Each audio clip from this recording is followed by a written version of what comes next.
Over the past 2 decades, the name Lisa has become equivalent to top-tier anime songs and a guarantee for quality animes. But unlike the many artists I have introduced so far, her path to success was not easy.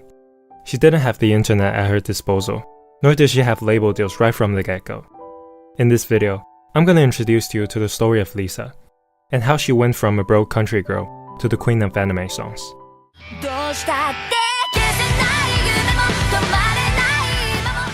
Born in Gifu in 1987, Lisa developed a strong affinity towards music as a kid thanks to her mother. When she was in kindergarten, Lisa was sent to a musical school to improve her timidity around people, and that's where she fell in love with singing and dancing.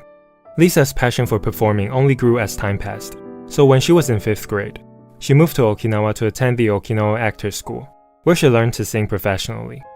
In 2005, Lisa formed her own band called Chucky during high school. The band's activity continued for 3 years after her graduation, where they would go on to perform at live houses across Gifu, while Lisa was part-timing to save up money. In 2008, Lisa decided to break up the band, as the other members only considered it as an interest, instead of a career. Following the disbandment, Lisa realized that the only way to turn her dream into reality was to move to Tokyo. However, her mother, who has been nothing but supportive of her so far, was against the idea. Understandably, they got into a massive fight, which ended with Lisa storming off to Tokyo, with the 1 million yen she saved from part-timing. Right after she moved to Tokyo, she instantly understood the reason why her mother was against her. Although Lisa was able to form a new band called Love is Same All, even with 1 million yen in her pocket, the expense of living in Tokyo, and the cost of keeping a band afloat with the studios and venues, forced her to always be on the brink of being broke. So for a few years, she had to live in a room without any furniture. She used cardboard boxes as storage. She cooked rice with a pan because she couldn't afford a rice cooker, and she hand-washed all her clothes because it was the cheapest option. 3 months after Lisa moved to Tokyo, she finally made up with her mother, and the first thing her mother did after visiting her place was to buy her a bed, and occasionally send her boxes of vegetables from the countryside. Still, her life during that period was incredibly hard. She had to juggle 3 different part-time jobs a day, while carving out time to practice with the band and perform at live houses. And with Love is Same All struggling to establish themselves even as an indie band, Lisa started attending all kinds of auditions just to find a gateway into the industry. This relentless lifestyle continued for almost 2 years, until finally, her endeavor materialized in the most unexpected way. At that time, an original anime that features a fictional band was under production, and Lisa was able to book the singing part of one of the lead vocals. The anime is called Angel Beats. After airing, Angel Beats instantly became one of the most popular animes of 2010. And since its feature songs are a vital part of the story, the fictional band Gross Dead Monster also became popular among the fans. So soon after the anime ended, it was announced that Gross Dead Monster would be touring Japan from August to December. While this is the big break Lisa has been working so hard for, it also presented one of the biggest dilemmas of her life. By choosing to participate in the tour, Lisa won't be able to continue her role as the lead vocal of Love is Same All. Even though the band never found its footing, it was the members who fought alongside Lisa during those tough times that allowed her to land this breakout gig. But when she brought up this problem, they told her that she should do it, and this is the exact reason why she came to Tokyo in the first place. With their encouragement, Lisa was able to focus on Gross Dead Monster without distractions or guilt. The tour was a massive success, and Lisa was getting more attention than she ever had. But somewhere deep in her, she was afraid that this wouldn't last. The popularity she and Gross Dead Monster have was largely due to the success of Angel Beats. But once the tour ends, will she go back to being a nobody? Will anyone care when she makes her solo debut? With all this uneasiness brewing in her mind, on April 20, 2011, Lisa made her official solo debut with a mini-album, Letters to You. Contrary to her doubts, the album was well received among the fans she has established through the Gross Dead Monster tour, so she can finally take a moment to celebrate. Later that year, she released her first single, Oath Sign, for the popular anime Fate Zero.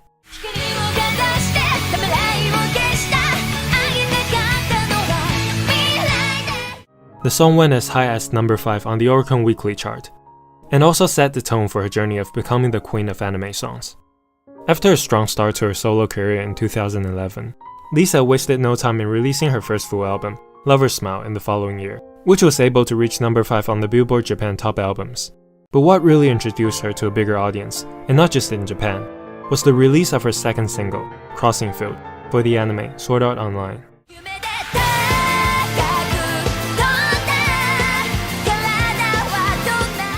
Sword Art Online became a phenomenon in 2012 and played a huge role in bringing anime to a global audience. With Crossing Field standing out as an incredible song in its own right, Lisa quickly became one of the hottest stars in the anime industry. By the way, as of right now, Lisa has provided a whopping 7 songs for the Sword Art Online franchise.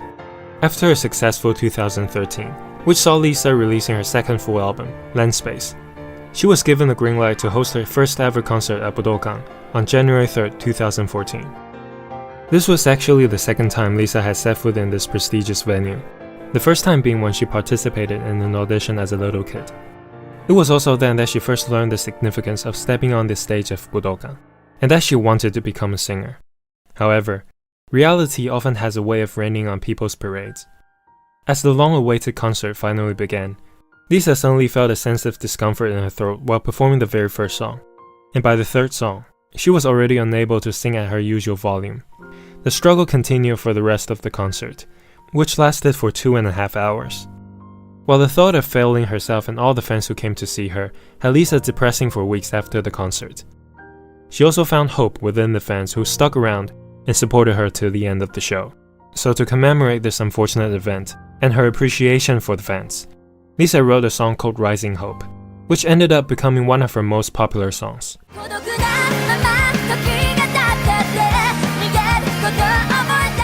Rising Hope is the theme song of another popular anime called The Irregular at Magic High School.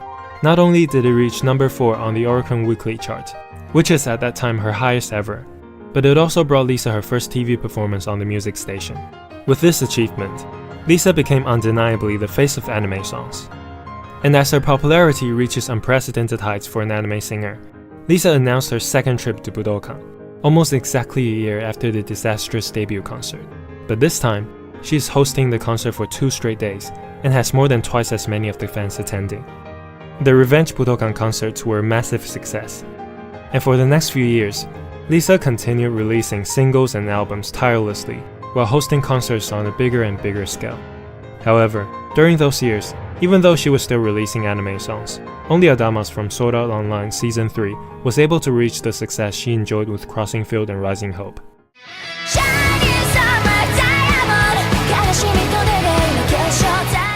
A huge reason is that, thanks to Lisa herself, the anime industry is starting to put more emphasis on anime songs, so the overall quality has risen a lot.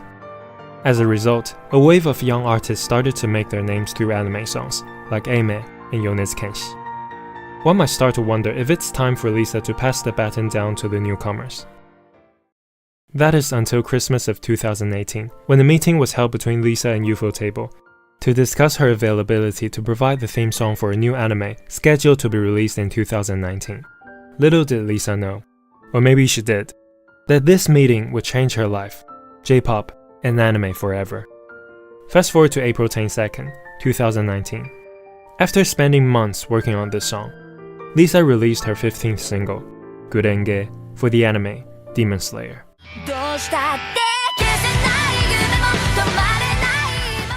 Demon Slayer instantly became a worldwide phenomenon and brought the popularity of anime to unparalleled heights. The opening, Gurenge, which embodies the spirit of the show so perfectly, also became the biggest anime song hit ever. Every few years, a generational anime will come by and catch the general public's attention, like Attack on Titan and The Melancholy of Haruhi Suzumiya, but never on Demon Slayer's scale and relevancy. A huge reason is because of its theme song. Since the anime exploded in popularity, Gurenge has been one of the most played songs in Japan, subsequently becoming part of non-anime fans' daily lives. Furthermore, on December 7th, Lisa performed Gurenge on the first take, propelling the song to even greater heights, while cementing the channel's role in forever changing J-pop. And to put the cherry on top, Lisa was invited to perform at Kohaku for the very first time, alongside some of the biggest names in J-pop. After experiencing the most successful year in her career so far, which saw Lisa's popularity transcend beyond the limitations of subculture and country borders, Lisa went straight back into the studio to work on her 5th full album. At the same time, ufotable once again reached out to Lisa for the theme song of the Demon Slayer movie, Mugen Train, The movie has already been announced back in 2019, but the producers waited to 2020 to officially bring Lisa back. She was incredibly excited about this opportunity, because being the manga reader herself, Lisa has on multiple occasions stated that Mugen Train is her favorite arc, and Rengoku is her favorite character. So it is understandable why she would write a song dedicated solely to Rengoku himself. As the hype around Mugen Train builds higher and higher, on October 14th, Lisa released her 17th single, Homura, alongside her 5th full album, Leo 9.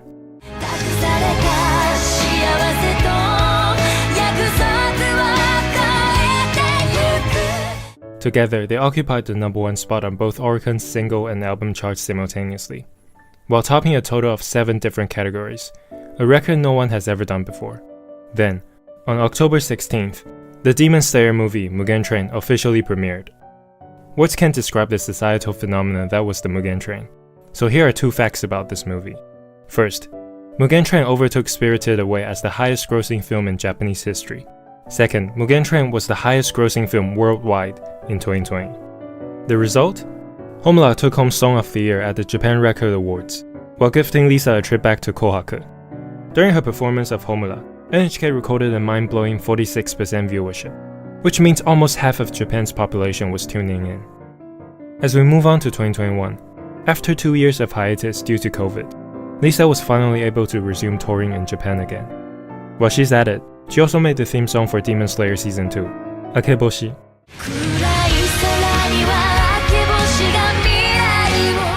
Although Akeboshi wasn't a groundbreaking hit like its predecessors, it still brought Lisa back to Kohaku for the 3rd straight year, where she would perform both Akeboshi and Homura. Since then, Lisa continued touring Japan and Asia, and hosted 2 more concerts at Budokan, all while providing songs for popular animes. The name Lisa is equivalent to top-tier anime songs in popular animes, like Demon Slayer and Sword Art Online. But let's not forget that it also represents the hardship she went through early on in her career, and how she went from nobody to the queen of anime songs. This has been Cushion. See you next time.